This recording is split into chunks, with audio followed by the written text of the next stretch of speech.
नमस्कार साथियों, मैं भागचंद चौधरी ईशाला पर आपका हार्दिक स्वागत करता हूं। साथियों, आज की इस क्लास में हम मार्च महीने में होने वाली प्रमुख घटनाएं और उन पर बनने वाले कुछ महत्वपूर्ण प्रश्न देखते हैं जो कि आगामी परीक्षाओं में आपको मिल सकते हैं। तो चलिए इन प्रश्नों को हल करते हैं। तो आज का पहला जो प्रश्न है वो है, राजस्थान से किन्हें हाल ही में राष्ट्रपति ने जल योद्धा श्रेणी में सम्मानित किया है? तो इसका सही उत्तर होगा ऑप्शन बी, गायत्री देवी यादव। श्रीमती गायत्री देवी यादव को राष्ट्रपति महोदय ने ये पुरस्कार दिया 4 मार्च 2023 को नई दिल्ली में। तो नई दिल्ली में ये फंक्शन जो है वो हुआ और इसमें विज्ञान भवन में आयोजित स्वच्छ सुजल शक्ति सम्मान, अगर इस पुरस्कार का नाम है स्वच्छ सुजल शक्ति सम्मान के अंतर्गत जल योद्धा की श्रेणी में इनको सम्मानित किया गया है। तो इसको हमें ध्यान में रखना है। साथ में राष्ट्रपति द्रौपदी मुर्मू के द्वारा राजस्थान में जल महिला की भूमिका निभाकर स्वयंसेवी गायत्री देवी यादव को जल योद्धा श्रेणी से सम्मानित किया गया। और श्रीमती गायत्री देवी को यह पुरस्कार राजस्थान में जयपुर के सांभर ब्लॉक, ध्यान में रखना है, सांभर ब्लॉक इलाके में फार्म पॉन्ड बनाने के लिए ये पुरस्कार दिया गया है। उन्होंने वहां की जो ग्रामीण महिला है उनके स्वयं सहायता समूहों के साथ में इस प्रकार के फार्म पॉन्ड बनाए और जल संग्रहण और जल बचाने के संबंध में विशेष कार्य किया। इसके लिए इन्हें ये पुरस्कार दिया गया। साथ में ये भी ध्यान में रखना है कि गायत्री देवी यादव जो है वो पिछले कई वर्षों से जयपुर की ग्राम चेतना केंद्र संस्था के साथ में मिलकर सांबर ब्लॉक के करीब 68 गांव और 65 महिला स्वयं सहायता समूहों के साथ में बना करके वर्षा जल संचयन और संरक्षण, यानी कि वर्षा जल इकट्ठा करना और उसके संरक्षण को लेकर के लंबे समय तक वो लंबे समय से उत्कृष्ट कार्य कर रही हैं, जिनके लिए इन्हें पुरस्कृत किया गया है। आज का अगला प्रश्न देखते हैं। राजस्थान सरकार ने मंदिरों की भूमि की 4 दीवारी कर उन्हें संरक्षित एवं विकसित करने के लिए कौन सी योजना हाल ही में शुरू की है? तो इसका सही उत्तर होगा ऑप्शन डी, नंदन कानन योजना। तो यहां से ये ध्यान में रखना है, इंपॉर्टेंट है। राजस्थान में गहलोत सरकार ने मंदिरों की भूमि की 4 दीवारी कर उन्हें संरक्षित और विकसित करने के लिए देवस्थान विभाग, जो कि मंदिरों की देखरेख और उनके संरक्षण का कार्य करता है, तो इसके द्वारा नंदन कानन योजना बहुत ही इंपॉर्टेंट है, ये बना रहा है, जिसमें राजस्थान सरकार में जो देवस्थान मंत्री हैं श्रीमती शकुंतला रावत, इन्होंने विधानसभा में ये बताया और उन्होंने साथ ही ये बताया कि इस योजना के तहत पीपल, आंवले तथा कल्प वृक्ष आदि के पौधे लगाकर मंदिरों की जो भूमि है उसको विकसित किया जाएगा और संरक्षित किया जाएगा। तो इंपॉर्टेंट है, नंदन कानन जो योजना है वो राजस्थान में जो जितने भी मंदिर हैं उन मंदिरों में 4 दीवारी कर उन्हें संरक्षित और विकसित करने की एक योजना है। आगे बढ़ते हैं। अगला प्रश्न है, राजस्थान मिलेटस कॉन्क्लेव 2023 का आयोजन कहां पर हुआ? तो इसका सही उत्तर होगा ऑप्शन सी, जयपुर में इसका आयोजन हुआ। साथ में एक चीज हमें यह भी ध्यान में रखनी है, इससे पहले वाली जो हमारी क्लास है करंट की, जिसमें मैंने बताया था कि इस वर्ष संयुक्त राष्ट्र महासभा के द्वारा वर्ष 2023 जो है, देखिए यहाँ पर लिखा हुआ भी है, संयुक्त राष्ट्र महासभा के द्वारा वर्ष 2023 को ये अंतर्राष्ट्रीय मिलेट वर्ष के रूप में घोषित किया गया, यानी कि अंतर्राष्ट्रीय पोषक अनाज वर्ष के रूप में इसकी घोषणा हुई है। और ये पहल भारत ने की थी और भारत की पहल के आधार पर ही इस 2023 को अंतर्राष्ट्रीय पोषक अनाज वर्ष के रूप में मनाए जाने का निर्णय संयुक्त रूप से लिया गया है। तो इसके तहत और क्या हुआ है? तो इसके तहत आमजन को बाजरा, ज्वार, रागी, कोदो, कुटकी, सावा जैसे अनेक मिलेट्स के पोषक महत्व एवं स्वास्थ्य के फायदों के बारे में जागरूक किया जाएगा। तो इसको लेकर के एक कॉन्क्लेव का आयोजन जयपुर में किया गया था। तो ऑप्शन सी हमारा यहां से सही होगा। चलिए आगे बढ़ते हैं। आज का अगला प्रश्न है, लक्खी मेले के रूप में किस मेले को जाना जाता है? तो 4 ऑप्शन हमारे सामने हैं। ऑप्शन ए है केला देवी का मेला, ऑप्शन बी खाटू श्याम जी का मेला, ऑप्शन सी कल्पवृक्ष मेला। तो इसका सही उत्तर होगा पहला और दूसरा, यानी कि केला देवी का मेला और खाटू श्याम जी का मेला, यानी कि ऑप्शन डी हमारा सही होगा। पहला और दूसरा दोनों सही है, ये होगा। साथ में हमें ये भी ध्यान में रखना है कि राजस्थान में करौली में जो केला देवी का मेला है वो करौली जिले में है, करौली जिले में लगता है, या जो केला देवी का मंदिर है वो करौली जिले में है, और खाटू श्याम जी का जो मंदिर है वो राजस्थान के सीकर जिले में है। और ये मेले कई भक्त यहाँ पर आते हैं, इसके कारण इनको लक्खी मेले के रूप में इनको जाना जाता है। आगे बढ़ते हैं, अगला प्रश्न है, हाल ही में किस राज्य ने अधिवक्ता संरक्षण अधिनियम 2023 पारित किया है? यानी कि वकीलों के संरक्षण के लिए एक अधिनियम 2023 बनाया गया है, तो ये किसने किया है? तो इसका सही उत्तर होगा ऑप्शन डी, राजस्थान में यह हुआ है। राजस्थान विधानसभा में ध्वनिमत से राजस्थान अधिवक्ता संरक्षण अधिनियम 2023 अभी हाल ही में पारित हुआ है, और संशोधित रूप से इस सदन में पारित हुआ। और इसके साथ में इसका उद्देश्य क्या है कि अधिवक्ता यानी कि वकीलों के खिलाफ अगर मारपीट होती है या गंभीर चोट या आपराधिक बल और आपराधिक धमकी आदि के रूप में अपराधों, इस प्रकार के जो अपराध होते हैं, और अधिवक्ता की संपत्ति को नुकसान से रोकथाम के लिए इस प्रकार का अधिनियम एक राजस्थान में बनाया गया है। तो बहुत ही महत्वपूर्ण है, तो हम यहाँ से ध्यान में रखेंगे। आगे बढ़ते हैं और अगला प्रश्न है, सूर्यमल मिश्रण शिखर पुरस्कार, मिश्रण है ये सूर्यमल मिश्रण शिखर पुरस्कार 2022-23 किसे प्रदान किया गया?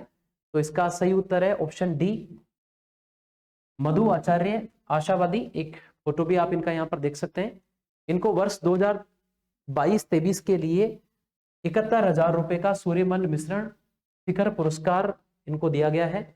बीकानेर के रहने वाले हैं ये, और बीकानेर के वरिष्ठ साहित्यकार श्री मधु आचार्य आशावादी को उनकी पुस्तक, और पुस्तक का नाम विशेष रूप से आपको ध्यान में रखना है, और पुस्तक का नाम है पीड़ आडी पाड़ बांध, तो इसके लिए दिया गया है। तो ध्यान में रखेंगे, इनकी पुस्तक का नाम भी मैं यहाँ पर इसको वापस एक बार लिख देता हूं, पीड़ आडी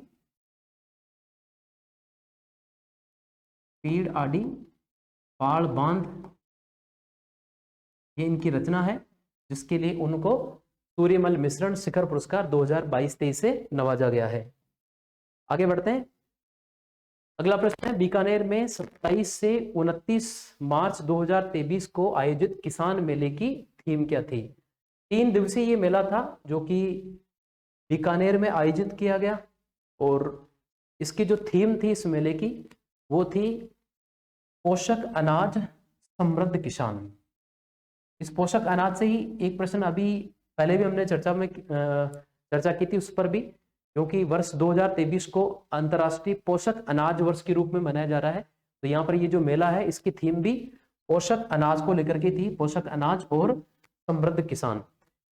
राजस्थान के बीकानेर जिले में स्थित स्वामी केशवानंद राजस्थान कृषि विश्वविद्यालय, तो जो केशवानंद कृषि विश्वविद्यालय है जो कि बीकानेर में स्थित है, वहां पर इस मेले का आयोजन किया गया। 3 दिवसीय ये मेला था, 27 से 29 मार्च 2023 को इसका आयोजन हुआ, किसान मेला प्रारंभ हुआ। और ये जो किसान मेला है इसकी थीम पोषक अनाज और समृद्ध किसान, इस थीम पर इस मेले का आयोजन किया गया। तो हमें इसको ध्यान में रखना है, प्रश्न पूछा जा सकता है, इसकी थीम पर भी प्रश्न आ सकता है, इस मेले का आयोजन कहाँ पर हुआ, इस बात को भी लेकर प्रश्न पूछा जा सकता है। या प्रश्न इस प्रकार से भी आ सकता है कि 2022-23 के किसान मेले के बारे में निम्न कथनों पर विचार कीजिए। इसका आयोजन 27, 28, 29 मार्च 2023 को आयोजन हुआ, या इसका आयोजन, या अगला कथन दिया जाए इसका आयोजन बीकानेर के केशवानंद विश्वविद्यालय में हुआ, ठीक है। और इसकी जो थीम थी वो समृद्ध पोषक अनाज समृद्ध किसान थी। इस प्रकार से 3 कथन दिए जाएं और कूट में से हमें इसका उत्तर चयन करने को मिले, इस प्रकार का प्रश्न भी पूछा जा सकता है। आगे बढ़ते हैं, अगला प्रश्न है, राजस्थान साहित्य उत्सव 2023 का आयोजन किस शहर में किया गया? तो इसका सही उत्तर होगा ऑप्शन बी, जोधपुर में इसका आयोजन हुआ, ठीक है। ऑप्शन बी यहां से सही होगा। 25 मार्च 2023 को राजस्थान के कला एवं संस्कृति मंत्री डॉक्टर बीडी कल्ला ने 3 दिवसीय राजस्थान साहित्य उत्सव जो कि साहित्य कुंभ 2023 के नाम से आयोजित हुआ, इसका शुभारंभ जोधपुर के उम्मेद उद्यान स्थित जनाना बाग में किया। ठीक है, तो जो कला मंत्री हैं, कला एवं संस्कृति मंत्री डॉक्टर बी डी कल्ला साहब, इन्होंने इस मेले का उद्घाटन किया और जोधपुर में ये मेला आयोजित हुआ और साहित्य कुंभ 2023 के नाम से इसका आयोजन हुआ। आगे बढ़ते हैं। अगला प्रश्न है, राजस्थान साहित्य अकादमी ने वर्ष 2022-23 के मीरा पुरस्कार से किसे सम्मानित किया है? तो इसका सही उत्तर होगा ऑप्शन ए, रति सक्सेना को ये पुरस्कार दिया गया। तो 2022-23 का मीरा पुरस्कार जयपुर के मूल निवासी एवं तिरुवनंतपुरम जो कि केरल में स्थित है वहां के वासी रति सक्सेना को उनकी कविता हंसी एक प्रार्थना, इंपॉर्टेंट है, इनकी जो कृति है इसको भी आपको ध्यान में रखना है, हंसी एक प्रार्थना के लिए इनको ये मीरा पुरस्कार दिया गया है। राजस्थान के मूल निवासी थे ये, लेकिन वर्तमान में तिरुवनंतपुरम केरल में ये निवास करते हैं। आगे बढ़ते हैं। अगला प्रश्न है, राजस्थान में हाल ही में घोषित 19 नए जिलों को मिलाकर कुल जिलों की संख्या कितनी हो जाएगी? तो इसका सही उत्तर है ऑप्शन डी, 50 हो जाएंगे। देखिए, पहले राजस्थान में 33 जिले थे, बाद में जो अभी घोषणा ये उसमें जयपुर और जोधपुर इन दोनों जिलों को दो दो भाग में बांटा गया है। जयपुर जो है वो अब उत्तर और दक्षिण इसके रूप में जाना जाएगा, जयपुर उत्तर और जयपुर दक्षिण, जबकि जोधपुर जो है वो जोधपुर पूर्व व जोधपुर पश्चिम के रूप में जाना जाएगा। तो पुराने वाले जो केवल जयपुर और जोधपुर जिले थे उन्हीं के भाग करके बांट करके दो अलग अलग भाग दोनों जिलों के कर दिए गए। तो अगर इन्हीं में से ये दो जिले कम कर दो तो 33 में से दो गए तो 31 और 19 नए जिले बन गए हैं, तो कुल मिलाकर के इनकी संख्या कितनी हो जाएगी? 50। तो नई घोषणा के बाद में जब ये वास्तविक स्वरूप इनका सामने आ जाएगा तो 50 नए जिले राजस्थान में हो जाएंगे। इसके साथ ही 3 हमारे यहाँ पर नए संभाग बनने की घोषणा हुई है। वो कौन कौन से हैं? तो बांसवाड़ा, सीकर और पाली, ये 3 नए संभाग हो जाएंगे और ये 3 नए संभाग बनने के बाद में राजस्थान में कुल 10 संभाग हो जाएंगे। तो वर्तमान जो स्वरूप है वो इस प्रकार का है और राजस्थान के मुख्यमंत्री अशोक गहलोत ने 17 मार्च 2023 को 19 नए जिले बनाने की घोषणा की थी। आगे बढ़ते हैं। अगला प्रश्न है, भारत और किस देश के बीच में संयुक्त युद्धाभ्यास बोल्ड कुरुक्षेत्र का 13वां संस्करण संपन्न हुआ? तो इसका सही उत्तर है ऑप्शन ए, सिंगापुर। भारतीय सेना और सिंगापुर की सेना के बीच में जोधपुर मिलिट्री स्टेशन, ठीक है, तो ये इंपॉर्टेंट इसलिए है क्योंकि ये राजस्थान में जोधपुर जिला है, वहां का जो मिलिट्री स्टेशन है वहां पर ये आयोजित हुआ। इसका नाम था बोल्ड कुरुक्षेत्र। इसके 13वें संस्करण का आयोजन 6 मार्च से लेकर के 13 मार्च 2023 के बीच में संपन्न हुआ। उल्लेखनीय है कि ये युद्धाभ्यास बोल्ड कुरुक्षेत्र सिंगापुर और भारतीय सेना के बीच में संयुक्त सेना प्रशिक्षण और अभ्यास के लिए द्विपक्षीय व्यवस्था के दायरे में आयोजित किया जाता है। पहली बार इसका आयोजन 2005 में किया गया और तब से ये कंटिन्यू चलता आ रहा है। तो विशेष रूप से आपको ध्यान में रखना है, चूंकि ये राजस्थान में जोधपुर जो जगह है वहां पर जोधपुर की मिलिट्री स्टेशन में इसका आयोजन हुआ था, तो इसको हम ध्यान में रखेंगे। बोल्ड कुरुक्षेत्र में दूसरा जो भागीदार देश है वो है ऑप्शन ए, सिंगापुर। तो ए हमारा यहाँ से बिल्कुल सही होगा। आगे बढ़ते हैं। अगला प्रश्न है, कौन सा राज्य हाल ही में स्वास्थ्य का अधिकार लागू करने वाला पहला राज्य बना? देखिए, काफी चर्चा में रहा था, डॉक्टर्स और नर्सिंग स्टाफ की काफी लंबे टाइम से इसकी हड़ताल भी रही थी, तो बहुत चर्चा में रहा था, प्रश्न बनने की बहुत ज्यादा संभावनाएं हैं।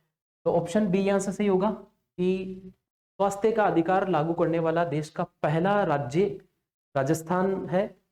और थोड़ा सा इसके बारे में चर्चा कर लेते हैं। राजस्थान विधानसभा में 21 मार्च 2023 को राइट टू हेल्थ, इसको ध्यान में रखना है, राइट टू हेल्थ जिसको शॉर्ट में RTH बिल कहा जाता है, ये पारित होने से प्रदेश के हर नागरिक को मिला स्वास्थ्य का अधिकार। ठीक है, अपने नागरिकों को इस प्रकार का स्वास्थ्य का अधिकार देने वाला राजस्थान देश का पहला राज्य है। तो राजस्थान ऐसा पहला राज्य है जिसने स्वास्थ्य का अधिकार प्रदान किया। हालांकि डॉक्टर्स के समझौते के बाद में स्वास्थ्य का अधिकार लागू करने के प्रथम चरण में 50 बेड से कम के निजी मल्टी स्पेशलिटी हॉस्पिटल को इस कानून के दायरे से बाहर रखा जाएगा। तो डॉक्टर्स ने इसको लेकर के काफी हड़ताल की थी। उसके बाद में डॉक्टर्स और सरकार के बीच में समझौते हुए और फिर उसके बाद में ये जो अधिकार है इसको राजस्थान में लागू किया जाएगा। आगे बढ़ते हैं। मानव के व्यवहार का अध्ययन करने के लिए बिहेवियरल लैब राजस्थान के किस शहर में स्थापित की जाएगी? तो इसका सही उत्तर होगा ऑप्शन बी, जयपुर में को स्थापित किया जाएगा। और कहां पर यह स्थापित होगी? तो जयपुर स्थित हरिश्चंद्र माथुर राजस्थान राज्य लोक प्रशासन संस्थान, जहां पर की आरएस जो बनते हैं उनकी जहां ट्रेनिंग आयोजित होती है, वहीं पर एक बिहेवियरल लैब की स्थापना की जाएगी। और ये अत्याधुनिक सॉफ्टवेयर और हार्डवेयर सहित नवीन तकनीक की मदद से मानव के व्यवहार का अध्ययन यहाँ पर किया जाएगा। तो इंपॉर्टेंट है, इसका सही उत्तर ऑप्शन बी होगा, जयपुर। आगे बढ़ते हैं। अगला प्रश्न है, नए जिलों के गठन में किसकी अध्यक्षता में उच्च स्तरीय समिति बनाई गई थी? अभी इससे पहले वाले प्रश्न में हमने चर्चा की थी कि राजस्थान में 19 नए जिले बने हैं और 19 नए जिले बनने के बाद में जिलों की कुल संख्या 50 हो जाएगी। इसके साथ ही हमने ये पढ़ा कि राजस्थान में पहले 7 संभाग थे और 3 नए संभाग बनेंगे और 3 नए संभाग बनने के बाद में राजस्थान में 10 संभाग होने वाले हैं। प्रश्न ये भी पूछा जा सकता है कि किसकी अध्यक्षता में ये कमेटी बनाई गई थी? तो इसका सही उत्तर होगा ऑप्शन ए, एक वरिष्ठ आईएएस डॉक्टर राम लोभाया सेवानिवृत्त, इनकी अध्यक्षता में ये कमेटी बनाई गई थी। तो इसको हम थोड़ा सा यहाँ पर डिटेल में देख लेते हैं क्योंकि इसका कार्यकाल भी बढ़ाया गया है। राजस्थान में नए जिलों के गठन के संबंध में राजस्थान सरकार को सुझाव देने के लिए गठित उच्च स्तरीय समिति का कार्यकाल 6 माह के लिए वर्तमान में बढ़ा दिया गया है। जैसा कि चर्चा है कि कुछ जिले और बढ़ने की संभावना है। मुख्यमंत्री ने कार्यकाल बढ़ाने के प्रस्ताव को मंजूरी दी है। राज्य सरकार नए जिलों के गठन के संबंध में सुझाव देने के लिए 21 मार्च 2022 को श्री राम लोभाया जो कि आईएएस थे और सेवानिवृत्त थी, इनकी अध्यक्षता में इस कमेटी का गठन किया गया। तो इसकी डेट भी याद रखनी है क्योंकि इंपॉर्टेंट है, प्रश्न पूछे जा सकते हैं। 21 मार्च 2022 को इसका गठन किया गया था। राम लोभाया सेवानिवृत्त आईएएस, इनकी अध्यक्षता में इसका गठन हुआ था। की अध्यक्षता में एक उच्च स्तरीय समिति का गठन किया गया। इस समिति का कार्यकाल 13 मार्च 2023 को समाप्त हो रहा है, लेकिन इसको बढ़ा दिया गया है। नवीन जिला गठन हेतु मांगों और प्रस्तावों के संबंध में जिला कलेक्टरों से सूचना प्राप्त कर और एकत्र कर परीक्षण करने के पश्चात उसके बाद समिति द्वारा रिपोर्ट प्रस्तुत किए जाने में अभी समय लगना संभावित है और इसे देखते हुए इसका कार्यकाल को बढ़ा दिया गया है। तो महत्वपूर्ण है डॉक्टर राम लोभाया कमेटी जो कि नए जिले बनाने को लेकर के बनाई गई थी।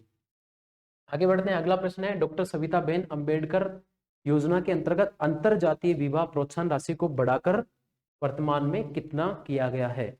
तो इसका सही उत्तर होगा ऑप्शन सी, और इसमें इसको वर्तमान में बढ़ाकर 10 लाख रुपए कर दिया गया है। सामाजिक न्याय एवं अधिकारिता विभाग द्वारा संचालित, ये भी पूछा जा सकता है कि ये कौन से विभाग के द्वारा आयोजित है? तो सामाजिक न्याय और अधिकारिता विभाग के द्वारा संचालित डॉक्टर सविताबेन अंबेडकर अंतर जातीय विवाह प्रोत्साहन राशि के अंतर्गत विवाह के उपरांत 10 लाख रुपए की प्रोत्साहन राशि दी जाएगी। अभी तक इसके लिए 5 लाख रुपए की राशि मिलती थी। ध्यान रखना, ये पहले ऑप्शन में लिखा हुआ है 5, तो हमें यहाँ पर कंफ्यूज नहीं होना है। 5 से बढ़ा करके इसको कर दिया गया, तो पहले 5 थी, अब प्लस 5 और हो गया है, तो कुल मिलाकर के अब 10 लाख रुपए की राशि यहाँ पर कर दी गई है। इस राशि में से 5 लाख रुपए 8 वर्ष के लिए फिक्स डिपॉजिट में जमा किए जाएंगे और 5 लाख रुपए जो विवाह करने वाले हैं उनके संयुक्त बैंक खाते में यानी कि जॉइंट अकाउंट में उन पैसों को डाला जाएगा। ठीक है, और ये जो घोषणा है वो हमारे मुख्यमंत्री के द्वारा जो हमारा इस बार बजट जारी हुआ था, बजट 2023-24, इसके अंतर्गत इसके संबंध में घोषणा की गई थी। तो पहले वाली जो 5 लाख की जो राशि थी उसको 5 लाख और बढ़ा करके अब इसको 10 लाख रुपए कर दिया गया है। आगे बढ़ते हैं। अगला प्रश्न है, सामाजिक सुरक्षा पेंशन अब न्यूनतम कितने रुपए प्रतिमाह मिलेगी? देखिए, पहले ये पेंशन जो है वो अलग अलग श्रेणियों में 500 और 750 रुपए के रूप में मिलती थी और अब इसको बढ़ा करके न्यूनतम 1000 रुपए कर दिया गया है। तो बहुत ही महत्वपूर्ण है, ध्यान में रखना है। सामाजिक सुरक्षा पेंशन अब न्यूनतम यानी कि कम से कम, ये जो अलग अलग जिन भी ग्रुप में ये मिलती है, तो कम से कम अब इसकी जो राशि है वो 1,000 रुपये कर दी गई है और मुख्यमंत्री ने ये घोषणा की। इसके साथ में आपको ये भी ध्यान में रखना है कि ये जो पेंशन की राशि है वो 1 मई 2023 से मिलेगी, जो कि 1 जून 2023 को देय होगी, यानी कि मई वाले महीने से लागू होगी और मई का जो पेमेंट होता है वो जो जैसे जून के महीने में देय होता है तो उसको किया जाएगा। तो मई के महीने से 1 मई 2023 से इसको लागू किया जाएगा। अगर लागू करने की बात पूछ ली जाए कब से लागू होगी, तो 1 मई 2023 से इसको लागू किया जाएगा, लेकिन पूरे मई महीने की जो पेंशन होगी वो जून महीने में मिलती है। तो लागू होने का वर्ष मई होगा, सॉरी, लागू होने का जो महीना है वो मई 2023 होगा। आगे बढ़ते हैं, अगला प्रश्न है, पीपलखूट हाई लेवल कैनाल का संबंध किस जिले से है? तो इसका सही उत्तर होगा option C, Pratapgarh. Peepalkhoont high level canal का संबंध प्रतापगढ़ जिले से है, ठीक है। और ये क्या है, तो मुख्यमंत्री अशोक गहलोत ने 28 मार्च 2023 को प्रतापगढ़ जिले की पीपलखूट हाई लेवल कैनाल निर्माण के लिए लगभग 2000 करोड़ रुपए के वित्तीय प्रस्ताव का अनुमोदन किया था, ठीक है। तो पीपलखूट हाई लेवल कैनाल का संबंध प्रतापगढ़ जिले से है। आगे बढ़ते हैं और अगला प्रश्न है, राजस्थान दिवस कब मनाया जाता है? तो बहुत ही सामान्य सा प्रश्न है, ये अभी हमने मार्च के महीने में मनाया था, तो इसका सही उत्तर होगा ऑप्शन ए, 30 मार्च को ये मनाया जाता है। क्यों मनाया जाता है, इसके पीछे थोड़ा सा जो इतिहास है उसको देख लेते हैं। 30 मार्च 2023 को राजस्थान का 74वां, वर्तमान में 74वां दिवस हमने राजस्थान का मनाया था 30 मार्च 1949 के पीछे इतिहास देखते हैं कि क्यों मनाया जाता है। 30 मार्च 1949 को सरदार वल्लभ भाई पटेल ने जयपुर में एक समारोह में वृहद राजस्थान का उद्घाटन किया था। गौरतलब है कि 14 जनवरी 1949 को उदयपुर में एक सार्वजनिक सभा में सरदार वल्लभ भाई पटेल ने जयपुर, बीकानेर, जोधपुर, जैसलमेर आदि सभी रियासतों को सैद्धांतिक रूप से इनका विलय कर दिया था और इसको वृहद राजस्थान नाम दिया गया था। और इस वृहद राजस्थान का जो उद्घाटन है वो 30 मार्च 1949 को जयपुर में किया गया था और उसके बाद से ही 30 मार्च को राजस्थान दिवस के रूप में मनाया जाता है। तो 30 मार्च राजस्थान दिवस के रूप में होगा, इसको हम यहाँ से ध्यान में रखेंगे। और इस बार राजस्थान ने 74वां अपना स्थापना दिवस मनाया है।